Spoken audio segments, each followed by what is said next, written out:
Hey, welcome back to See What Sticks, podcast about everything and nothing. I am your co-host, Russell. And I'm your co-host, Emma. What up? I actually am catching up on my attendance now. Thank goodness. Yeah, Emma's also on a phone again, just because this works a lot better with scheduling. Hopefully everyone doesn't hate that this is the new-ish way we're doing the show. And sorry if it was a little loud there in the beginning. I had to change the gain levels because Emma is calling in, and that's just how it's working for people who may not have listened before.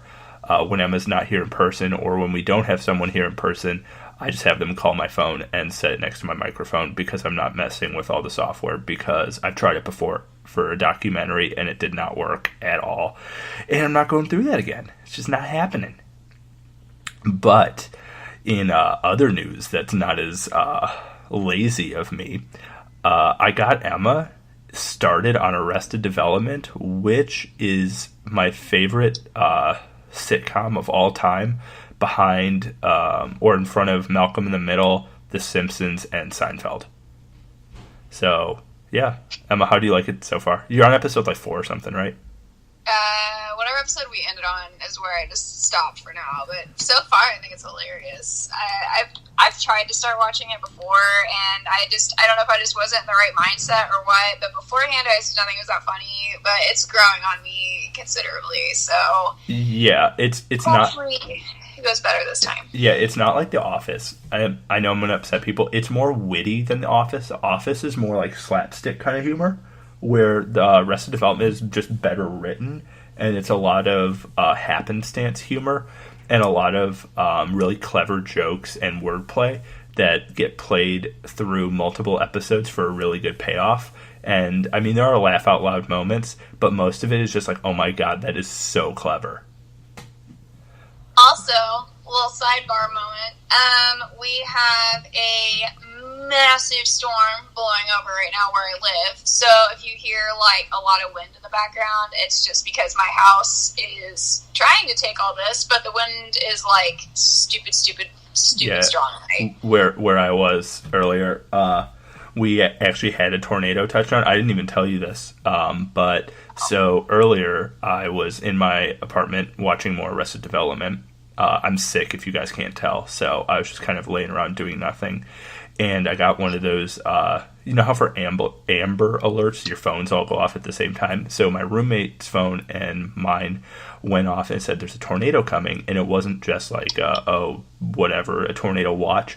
It was a legit warning, and all the sirens were going off and our phones kept vibrating. So my roommate and I, since we live on the second floor of a building, decided to go down to the lobby.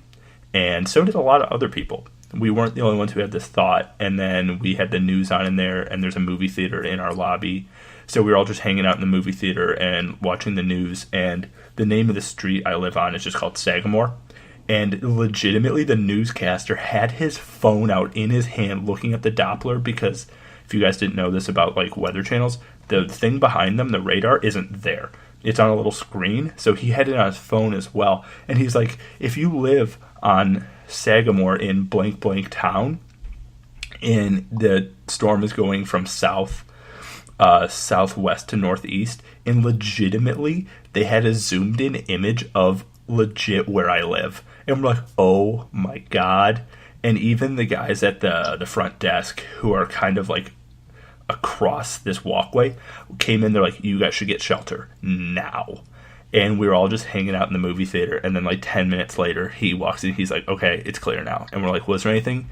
And he's like, not anything here, but you could see it apparently across the street. So there's I live at the south part of the this complex. And there's let's just say I live at Williams Complex or whatever. And I'm in Williams Complex South. And there's a William Complex North across the street. And you could see it above theirs apparently.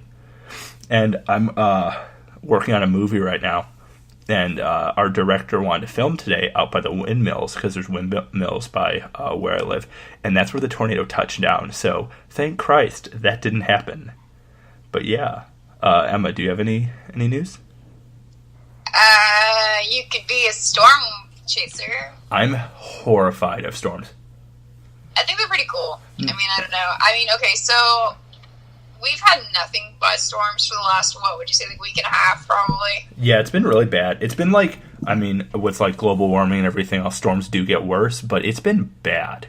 It's been like constant rain, and the unfortunate thing is, like, I live literally in the middle of nowhere, and I drive a little tiny car that has like 3 inches of clearance underneath of it, and the road to get back to where I live is like higher ground, but it is literally flooded like no other. And like right when you're actually driving to get to like the front of my drive, it's like, I think last week at some point it got up to like 4.5 feet of standing water, and so I had to have like a coworker take me home in their car because it was like an SUV, and I had to leave mine at work because my car literally would not have made it through the water. So it's been a nightmare. And so finally a couple of my distant neighbors, to say the least, have put sump pumps in, and they're trying to get water out, but like it's been pretty hard to maintain and like counteract the rainfall. Wait, off the record, who drove you home?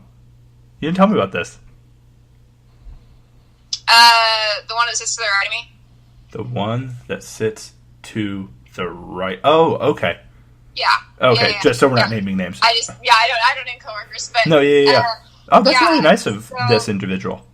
Yeah, that's very nice. Very thankful, because it's been a few days, this like last week, that I had to have that done because it's just ridiculous out here. Okay, but I have a question. So we're not naming coworkers or anything, but this person, is it the person who drives the Hummer? No, the other one. Oh, okay. Never mind. I thought it was the person who drove the Hummer, because I was going to be like, what does the inside of a Hummer look like? I've ridden in it. Oh, you have? Yeah, we go get like lunch and drinks and stuff sometimes. Oh, okay. They're cool cars. I mean, I wouldn't own one personally. They have a really bad problem with blind spots. I mean, hating on you if you have a Hummer. I just couldn't do it. I'm a really bad driver as it is. But, like, their A-beams are really, really wide. And for people who don't know, A-beams are the ones in the front between your driver's window and the front. For people who don't know what the A-beam, it's by the side windows, the side mirrors that look out. I didn't clarify. Yeah. Anyway, those are really, really wide, and I feel like I would just pull out in front of someone because I wouldn't see them. And they just a little bit. And so they've got like really little windows, and they're really wide. But also, I'm just gonna be honest, their seats are so uncomfortable. Like, it is like literally worse than a public bus seat. Is it more uncomfortable than my car? Because I find the seats in my car not super comfortable. Dude, your seats are like a 5-star resort compared to the Hummer seats. The Hummer seats are like actual bench seats. Oh, really? Yeah, and they're super, super, super stiff, like Kevlar covered. And like, I understand that's definitely for the look of the vehicle, but they're just not comfortable. But I can't say much because my car is also not a very comfortable ride. So. Yeah. For people who don't know, because I think I've talked about on the show. I mean, not like, I'm not trying to like stunt or anything. I drive a Jeep. That's what I was asking, because Jeeps are notoriously uncomfortable cars. And I think my car's comfy, I guess, but for long amounts of driving, like, those seats get really taxing. But yeah it's like an airplane seat. The Hummer is worse. It would be hard for me to drive that long distances, to be honest. The Hummer? Hummer. No, I know. So cool stuff. So this week, I actually tweeted it out yesterday, what we were going to talk about on the show, and this is something that I've been debating talking about on the podcast for a really long time. We're on episode 22, so it's almost been half a year of doing the show. So I have been debating talking about this for a while, but I want to, and maybe someone else out there listening, this might help them. And we're going to talk about this thing that happened to me, and we'll get into more details, but we're going to talk about it, basically everything. We're going to leave out names of specific people unless they were helpful. If you were helpful, your name's going to be in it. If not, we're changing your name. So if you're listening and you were helpful, thanks. And if not, you know who you are if you're listening and you weren't helpful. And even if you're not mentioned, it does not mean that you were not helpful. Yeah, so this, I guess I'll start off the story. Should I start it off with what you think caused this and then do the reveal and do this in chronological order, or start with what happened and then go back? How about I tell it from my side because I was kind of the first one that really started noticing stuff happening. So should I say what it is first so people aren't just guessing? No. Okay. So there's some mystery to it. So this happened, so it's a diagnosis of something. My diagnosis actually happened on St. Patrick's Day of last year, and right now it's April 3rd, so it's slightly over a year ago that I was diagnosed with this thing that we will reveal later. And, we're going to just put it out there for the records, and it's a really positive story. But yeah, so for anyone else that might be going through this, or someone else who has, or whatever, it's doable. It sucks, but it's doable. So, Emma, take it away with what you saw, and then I'll give my perspective. Right on. So, basically, I would always hang out at Russell's apartment when he lived in a different unit, when we were both up at the university together. And I had been noticing lately that he had been repeating himself more frequently than usual. Like, I mean, we all have those moments where we have, like, memory lapses and we'll tell the same story twice, right? But this was different. It would be, like, repeating the same sentence within, like, 5 minutes of each other. And I just thought it was because of, like, stress, because of school and all that kind of stuff. So I kind of just brushed it off. Now, mind you, sorry, I'm not hating on, like, doing. Sorry, there was a huge clump of paper behind it. It was about to fall. Okay, Continue.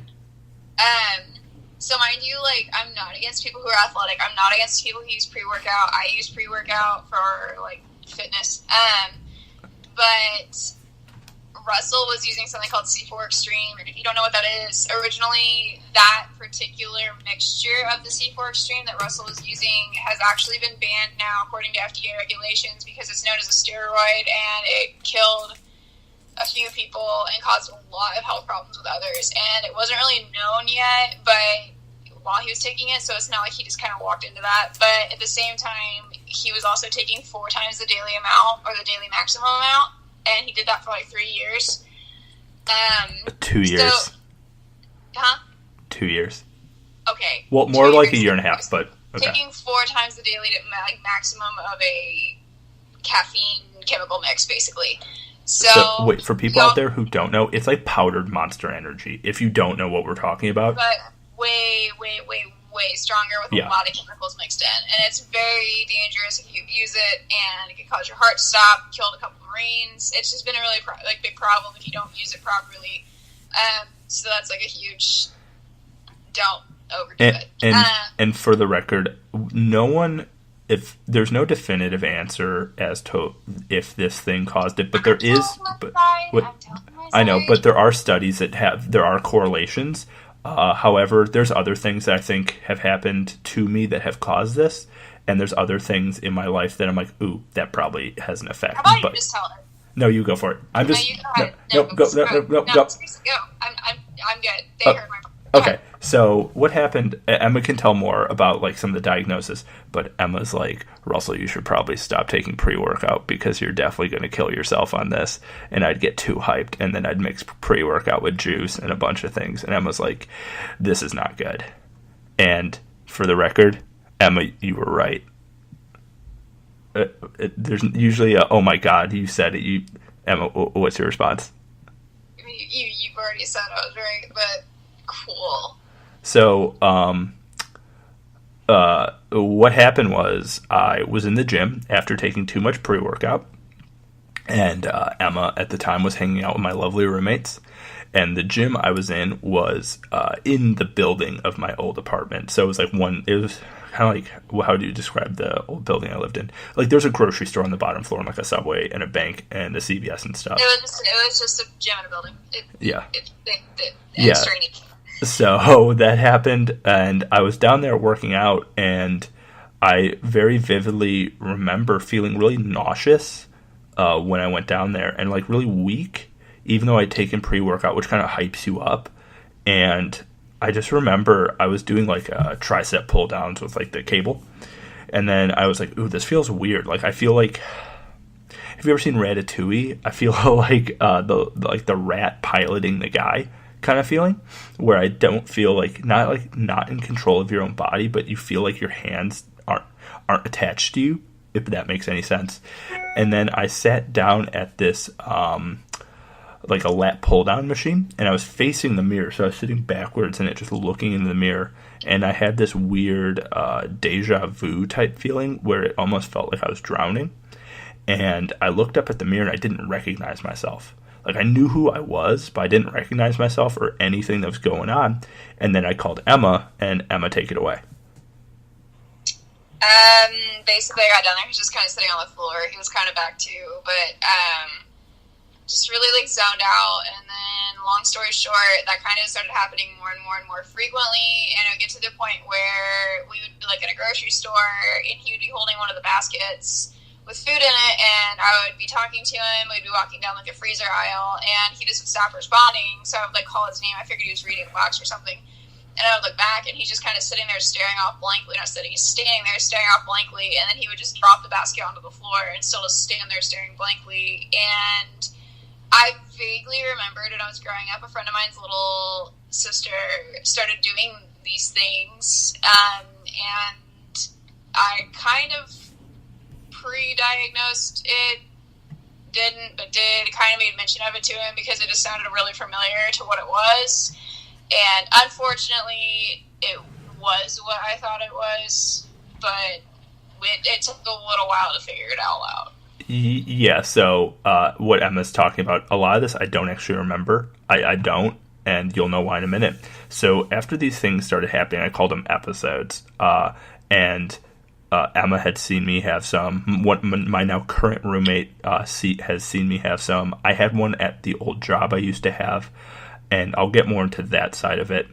And I explained it to both my parents, who are doctors, and they were like, two things. I'm a little bit of a hypochondriac, as Emma can very vividly tell you a million stories about, of me thinking that I'm dying, and I'm very clearly not.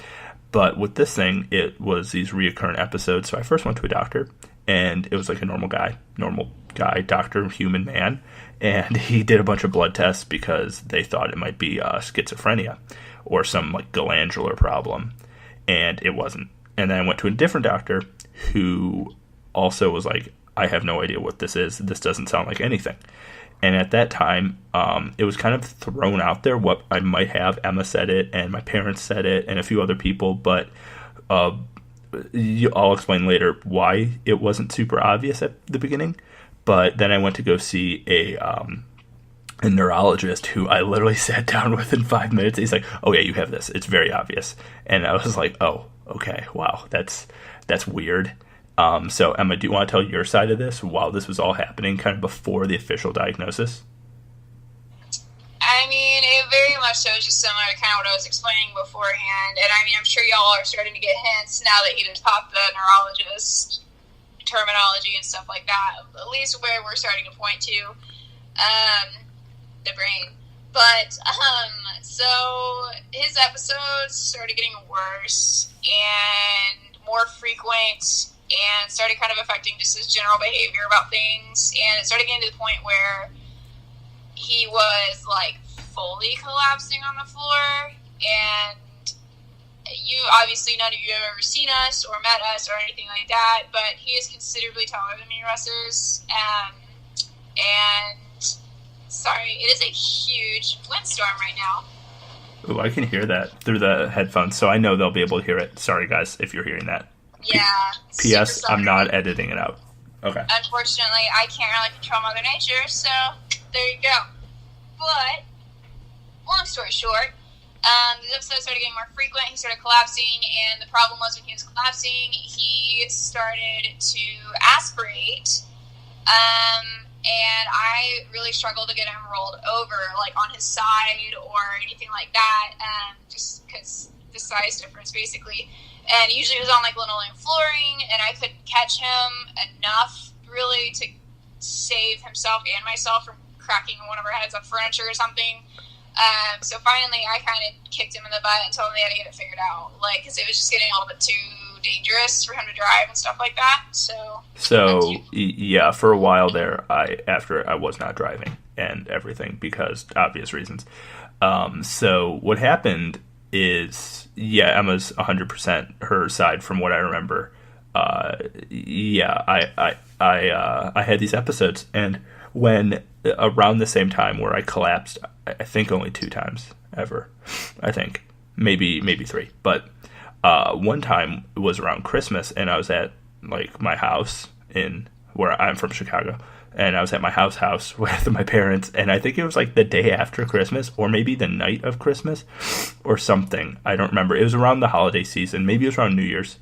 And I was setting up some technology stuff with my dad right by our Christmas tree because I think my dad does listen to this. Dad, you're bad at technology. I'm sorry. He's not good at it. And I was helping him set it up, and I'm like, oh my God, one's about to happen, because you can kind of tell. And I just remember I dropped to my knees, and that's all I remember. And I think after that is when my parents were like, oh my God, we need to buckle down this way more, because they're happening more and more and more frequently. And I'd have like 2 or 3 in a day, and there was a time where I'd have like 30 or 40 in a week. And then so I went to this doctor. I started seeing him after New Year's that year. And he was really cool. He was super helpful. I mean, I can tell you his name. His name's Dr. Jacobson. And he instantly knew. And what he diagnosed me with is left temporal lobe epilepsy. And this might explain some of the stuff. I'll explain my side because I'm not really good at explaining my own seizures. So they are seizures. Emma would be better at explaining because I don't really remember a whole lot about my seizures. Emma could tell you a lot more. So what happens to me when I'm having a seizure, for people who do know me or know me and don't really know much about this, when I have a seizure, I don't seize. I don't do what you would think in a seizure where I start shaking. I have collapsed because it's kind of like all my muscles go numb or like they go limp. But a lot of times I'll just like sit down or I'll drop to my knees. Thankfully, a lot of them have happened when I'm sitting down or laying down, and they have happened in my sleep. And sorry about crying. I have a cold. So that'll happen, and it feels like deja vu, but like a memory that you've never had. It's like having deja vu of a dream. So say if you have like a weird, scary dream of like someone stealing your car. That's like usually what mine is, or someone running into your house, but they have like no face, like their face is blurred out. It's that kind of feeling, but you remember it again like it has just happened, like deja vu. So that's kind of the feeling I get, and I know for everyone who has seizures and everything, it's different. But that's kind of what I feel. And then it happens, and then I apparently sometimes talk, sometimes don't, and then it's over, and I feel like trash. So, Emma, what do you notice about him? Best way to explain it is, like, I don't know if any of you guys have ever been, like, truly, like, shocked or electrocuted, but that, like, almost sensation of you just can't do anything while you're being electrocuted. I've actually been electrocuted a few times. You lock up kind of thing, you can't move, you can't function. Basically, his brain is electrocuting himself, or itself, and what that does is it basically turns off most of the other functions that his body needs to be performing normally, aka standard breathing, heart rate, muscle function, all that kind of stuff. It's really raining. Wow. Basically, yeah, it just kind of paralyzes him, to say the least. And while this is all happening, his brain is basically overfiring all the synapses, or kind of the little chemical electric things happening in your brain. The best way to explain it, they're going way too fast. Like, too much is happening all at the same time, so it's almost like his brain's flatlining for a second to cope with it. And that's really kind of the most confusing but best way to explain it. I think it's really complicated to try and explain. Yeah, I mean, just because I have gotten diagnosed, I can give you the very medical term for it and all the medical stuff, but I think Em would be able to explain it better. 1, because it does happen to me, and I'm a little partial, and 2, because I don't see myself having them. But after a seizure, sometimes you'll have another one, and it's like an earthquake. If there's an earthquake, there's aftershocks and stuff like that. It is probably the best way to describe it, even though I don't know anything about geology or earthquakes. But I do know about aftershocks. And occasionally when I have a seizure, usually they happen to me when I'm sleepy. So that's like one of my triggers, is I have to be really, really, really tired, or like really hungry, or like stress, but not just like, oh, I have a test kind of thing. Like stress as in like, say you broke your arm and that puts your body into stress, or airports, as Emma and I have figured out, or things that are like stress. And I know that's a weird way to put it, but those kind of things can give me seizures. So I'm not photosensitive, which means flashing lights do not affect me, and they don't affect everyone with seizures. So that's the most common thing people say to me is, oh man, do I have to turn off the lights or do something like that? I'm like, no, that's not everyone, but thank you for kind of caring or something. But yeah, so that's a really common thing. And yes, it's, yeah. The best way to describe it is if you're like watching Russell if he's having one. If you've ever had a friend who kind of just zones out because they're tired or is like daydream or whatever, one of those where you see people like snap in front of them kind of thing, like to bring them back. It's the same kind of thing, only you really can't snap to bring them back. You kind of just gotta let it ride. That's a mild one usually, which are more frequent. The more severe ones are when he like would fall out of a chair or fall onto the ground. Those are a little less common, thankfully. Yeah. But the normal ones would kind of just be like, it almost looks like he's just daydreaming or ignoring you. He's not. Yeah. He really won't remember probably 5 my minutes. brain is ignoring you. My brain's like, nah, I'm not dealing with this today. Yeah, pretty much. And about 5 to 10 minutes before it happens, he also won't remember, unfortunately. So if it's something important, probably going to have to repeat it or reiterate it or re-show it, but it's okay. And I know I do have recordings on my phone of myself having a seizure because I'll talk occasionally. I do know that.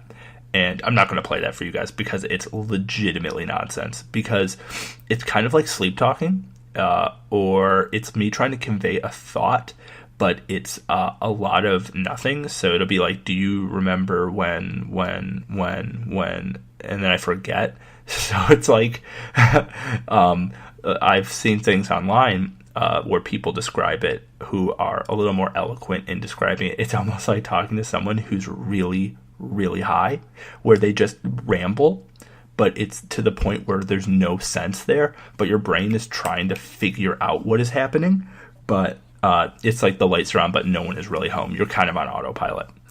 And so that's kind of what happens. But now we're going to talk about the repercussions of being diagnosed with epilepsy, or something that's like an invisible thing. And people call it disability. I don't like to call it that because I'm still pretty capable of doing things. Like I work out and I have a normal life-ish. I mean, I'm crazy, but I definitely have a normal-ish life. So Emma's going to fill you in on a lot of this as well. But my first seizure I ever had was in November of 2016? Yes. Okay, it's November 2016. Was the one in the gym.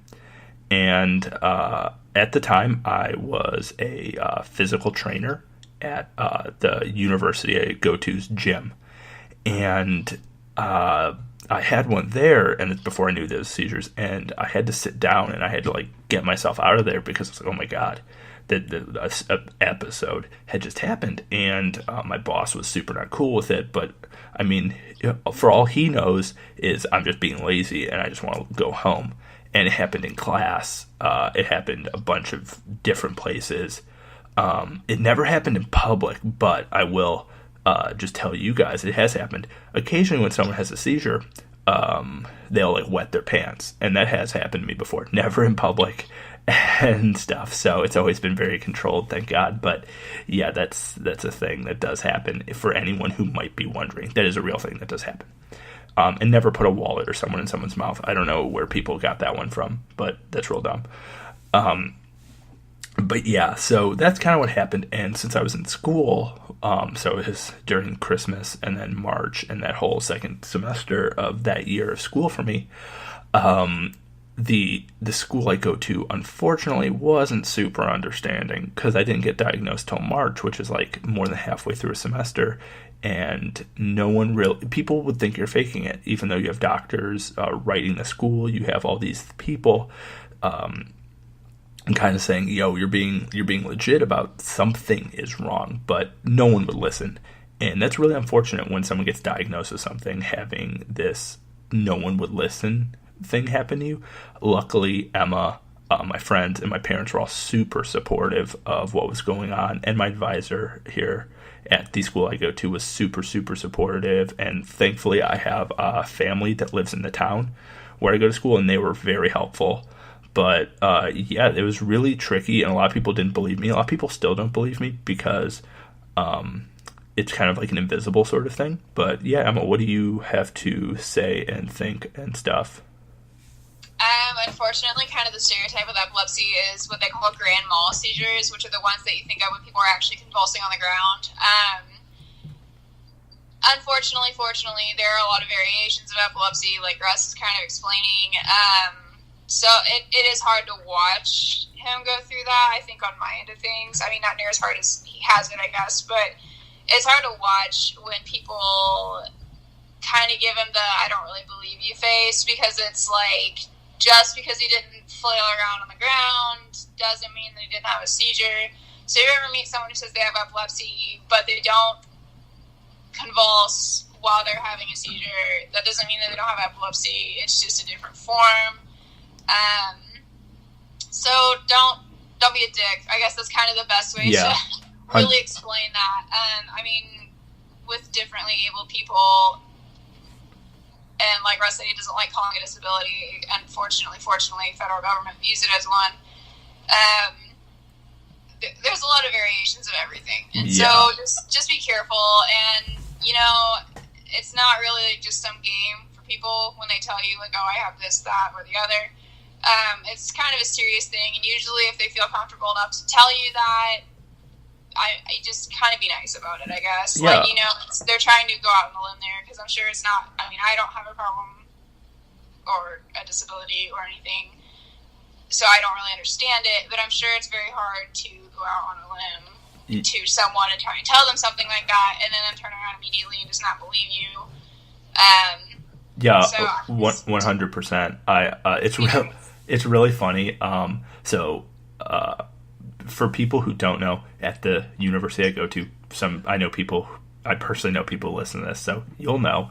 But I am a film major, which I know you're all going to laugh or whatever, but I am. And which is really helpful for having epilepsy, actually, because classes are pretty go with the flow. Because if you're filming stuff or doing things, it's really cool, and a lot of work you can do from home. And when I was having a lot of seizures, it's one of those, if you have a seizure that day, you're pretty much done for the day, and even for more than a day, because it's essentially how it feels for everyone else listening. It is like the worst hangover you have ever had times 10, and nothing can make you feel better. So like, yeah, with hangovers, people say drink Gatorade, do this, do that, whatever.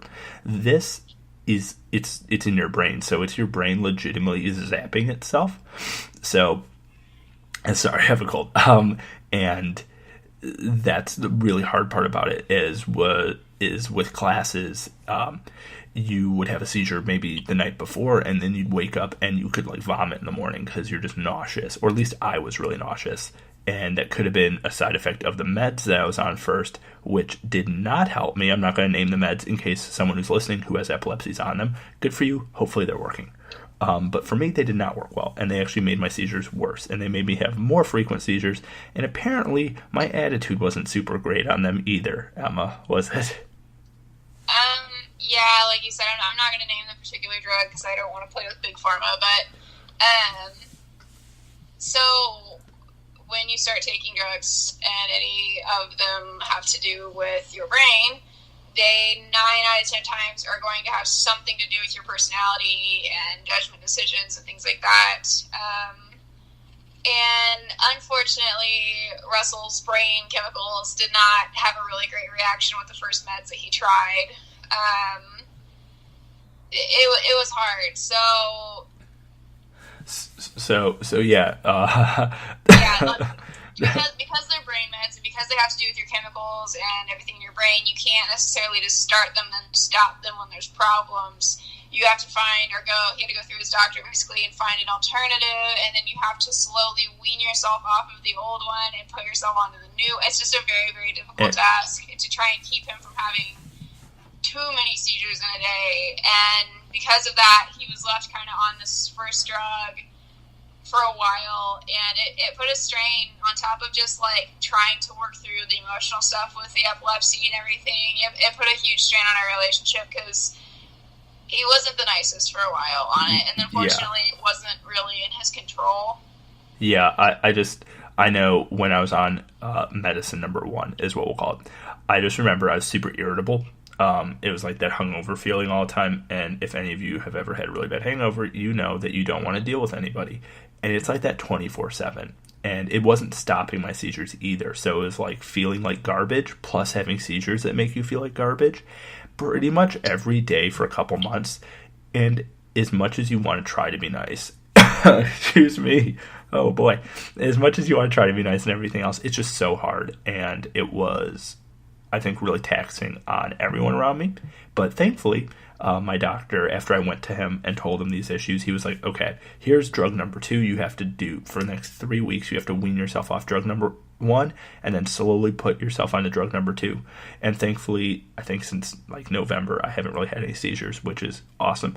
But there's still days you feel like garbage. There's actually weeks that you can feel like garbage, but you don't have a full seizure, which is just a separate total thing. And that's a different podcast in itself.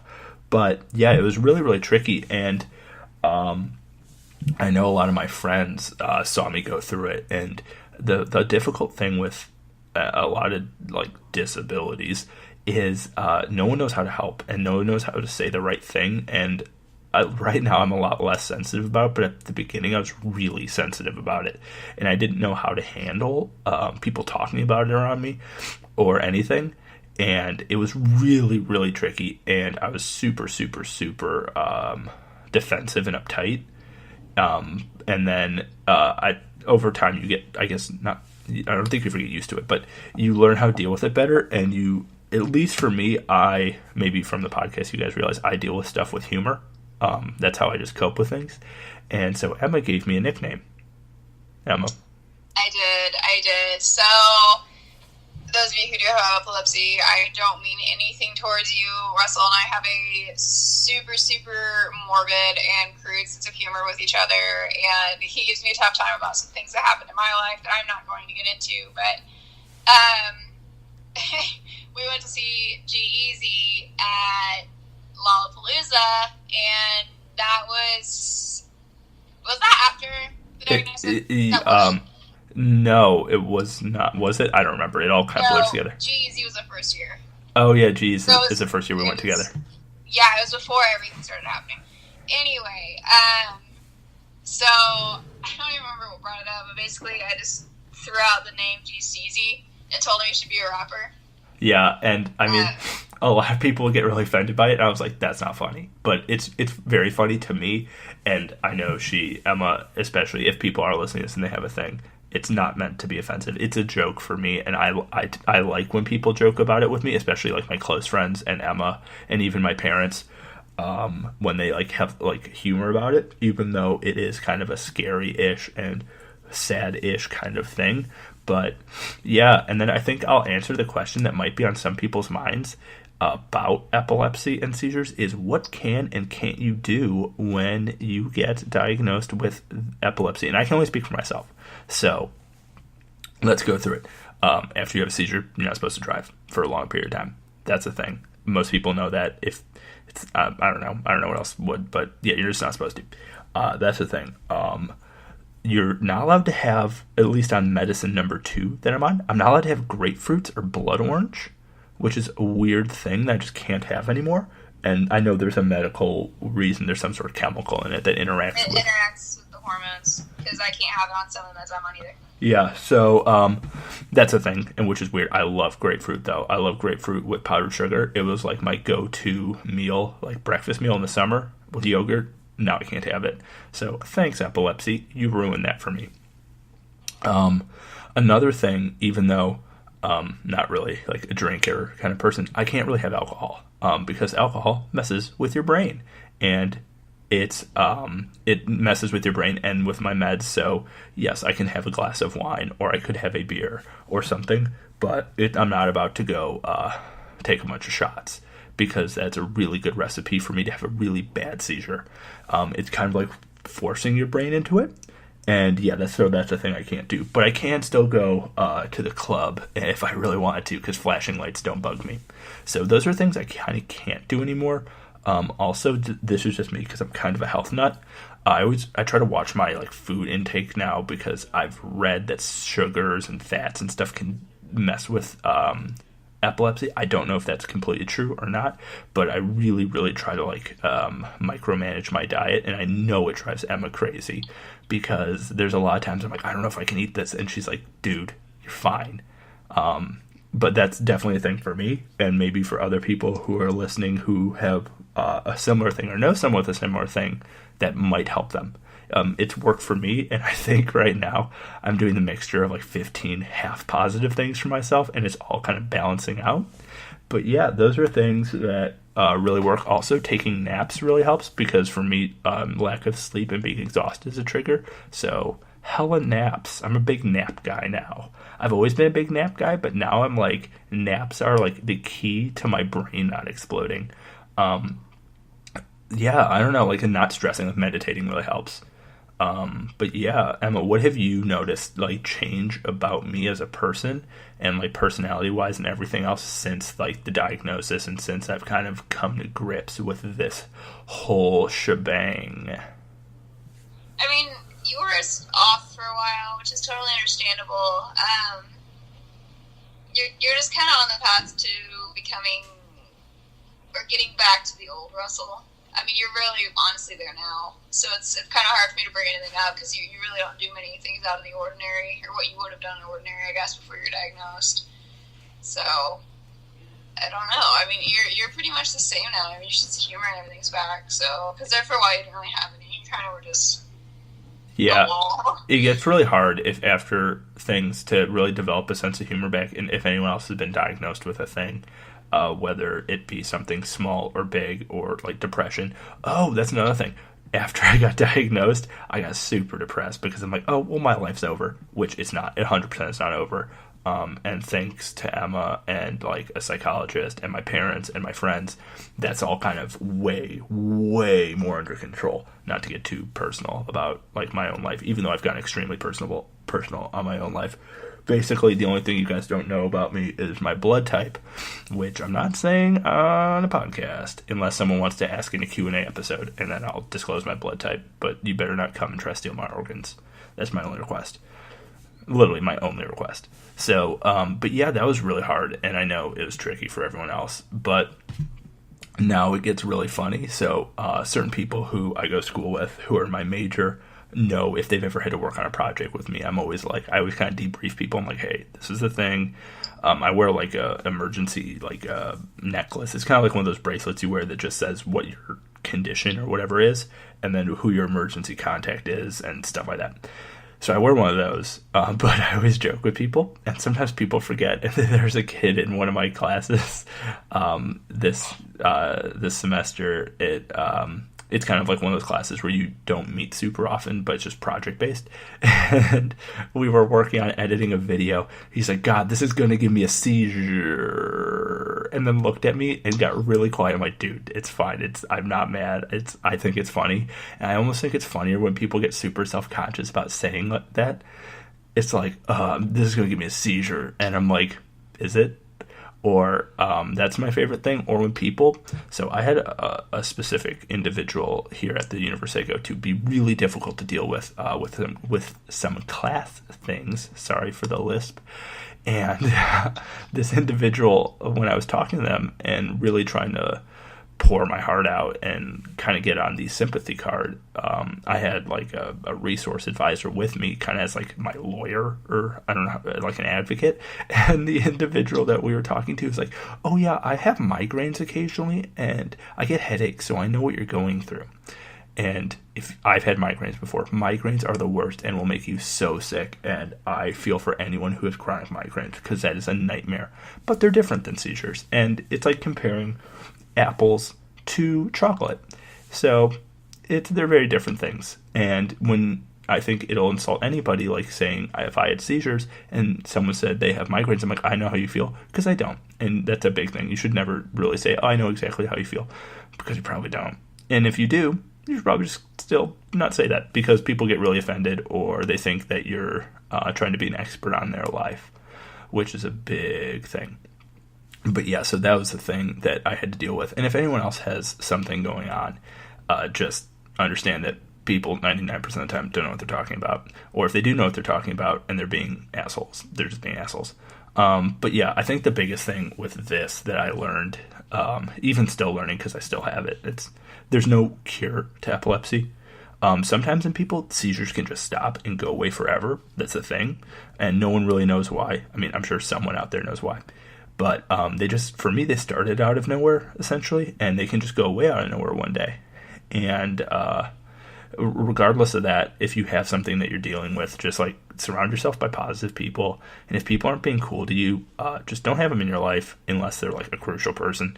But then try to talk to them and make them, I guess, understand or more sympathetic or empathetic to what you're going through, because that's huge. If you're surrounded by a bunch of people who are just like not cool about it, it really makes it hard. And thankfully, I have a bunch of people who are around me who are super, super cool about it and lightly poke fun at me about it, which is helpful for me because I love the comedy side of something. You gotta laugh to keep from crying. But yeah, I don't know. I really wanted to talk about this on this episode because I had like an epiphany, I would say. I don't know. It just hit me that for this week on the show, I want to talk about epilepsy because I kept kind of dancing around it on earlier episodes when I would say stuff. But now it's out there. And if anyone who's listening is like also suffering from the same thing or knows someone who is, their life isn't over.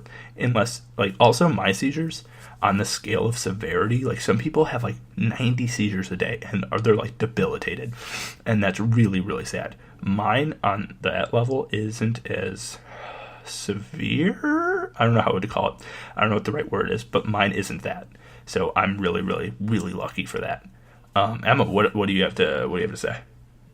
I mean, I really don't have much else to add. You pretty much covered most of the dynamics of it, so. Yeah, and if you are someone out there and you're like a parent or a kid and you know someone who, or like a boyfriend, girlfriend, or someone who has epilepsy and stuff, and like Emma said before, if someone says they're having a seizure or something like that, believe them. Or if they're lying about it, which they aren't, you should give them an award because they're the world's best liar and they should be on TV. Because a lot of people didn't believe me and they thought I was making it up, which I'm like, how the hell would I be able to make this up and keep this like continuity straight? Because that's impressive in itself. But yeah, it's a really, just like, believe people when they talk to you about it, whether it be this kind of thing or any sort of ailment or issue in someone's life, because 9 out of 10 times it's affecting them more than it affects you, even if it does affect you. So just be cool. That's kind of like the golden rule about this episode, is just be cool and listen to people. And if someone's giving you a hard time about it, just kind of say like F off and get on with your life. Or if you're giving someone a hard time about it, how about you stop? Because their life is probably a little bit of a train wreck right now. So yeah, that's just my advice on it. And I know that's a little harsh, but be cool. And I'm not like, that's not a sponsor for us or anything, but there is an epilepsy donation thing that you could do. I've donated my money to it because I'm a little partial, but you can if that's something that you want to do. It doesn't affect me. I put a link in the description. But yeah, if that's something that you think is a cool cause, 100%. Because there is no cure to epilepsy, and for some people, it legitimately destroys their lives in every way possible. And I'm very blessed that it hasn't done that to me. But yeah, last week, to a really hard left turn. Last week we said that we were going to talk about Black Mirror, the one with Bryce Dallas Howard, Nosedive. So I did rewatch it. Because I've been a little sick and I've had time to watch things. And we'll talk about that next week. That's how we'll open next week's episode, is with that episode. If you're keeping up and want to do that, we will open up with that, just because I think that'd be a really weird segue right now. And we're running towards like an hour. So it'd be a really strange segue to go from real talk about epilepsy to an episode that's about like Tinder and kind of like Uber and life ratings, which there's some people who I met through this whole thing who weren't cool, who I would give a 0 on my life rating. they would be not cool. And there's other people I'd give a 5. I think, yeah, I don't know. Do you have any other closing thoughts? This is a little bit shorter of an episode just because there's only so much that you can talk about, and there's only so much that I want to expose about all this, even though I've talked about a bunch.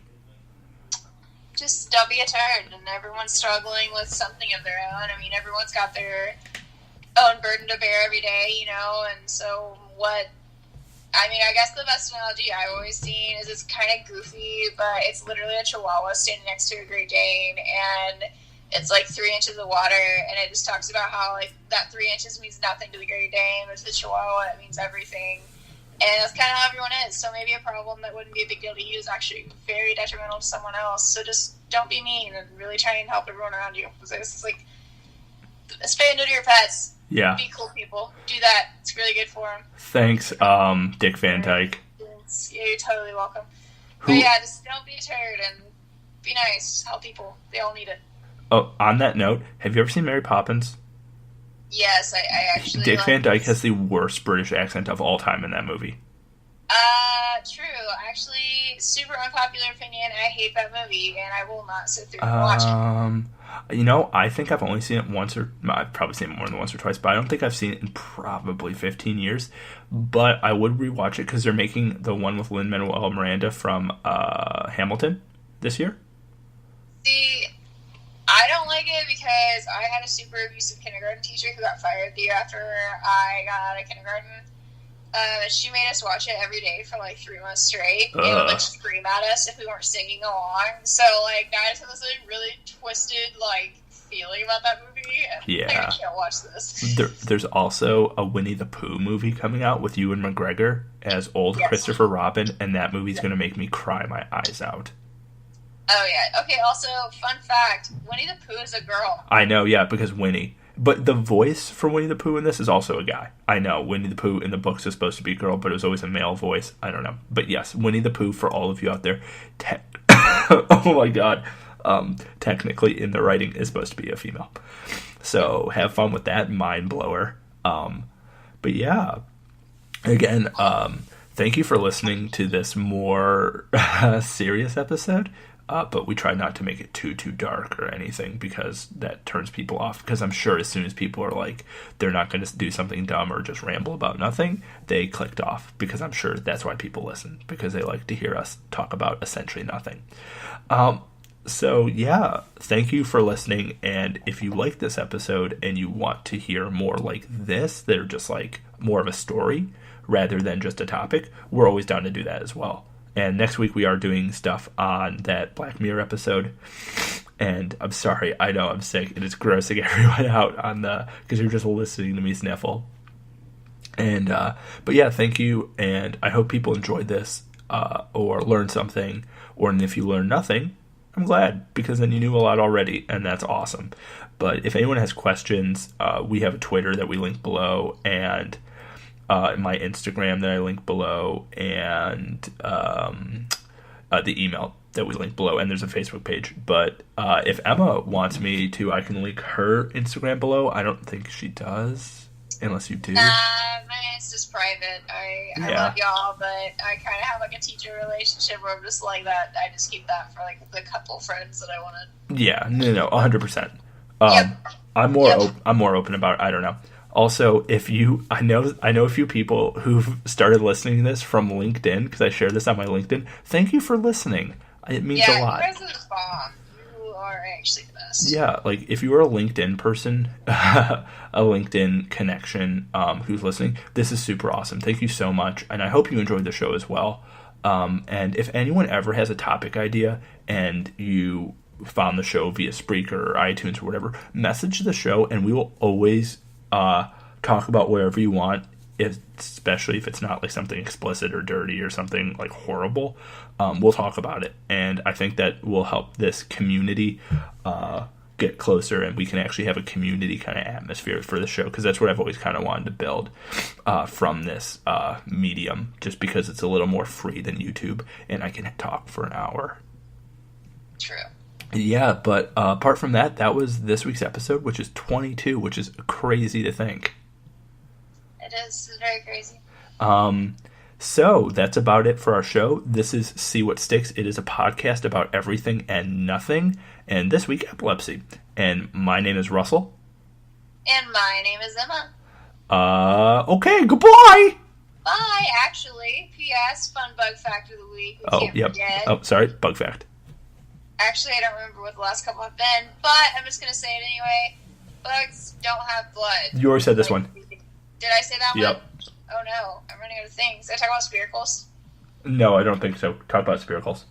Bugs don't have lungs like we do. They have these things called spiracles, which are basically just like a bunch of tracheas all throughout their abdomens, which are like their midsection butt areas. So, yeah, there you go. Fun fact.